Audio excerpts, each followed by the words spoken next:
নমস্কার, শুভ সন্ধ্যা। আমার নাম আদিত্রি পান্ডে। আজকে আমার নিবেদন কবি চন্দননাথের কবিতা অপরাজিতা।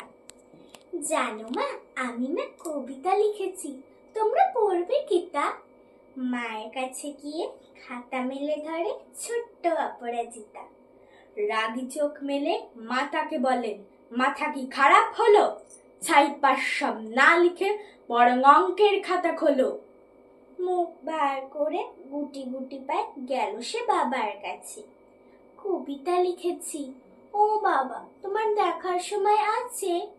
মুখটি না তুলে বললেন বাবা, কবিতা লিখেছো? বেশ, পড়বো তো বটে, আগে খবরের কাগজটা করি শেষ। অগত্যা গেল দিদিটির কাছে। ডাকলো সে, দিদি আয়, দেখ না কেমন ছবিটা এঁকেছি ছোট্ট এই কবিতায়। দিদির দু চোখ টিভি পর্দায় ঝলমলে রোশনায়। বলল, কবিতা তুই লিখেছিস? কবিতা না ওটা ছাই। অপরাজিতার চোখ ছলছল, বুকে কান্নার ঢেউ।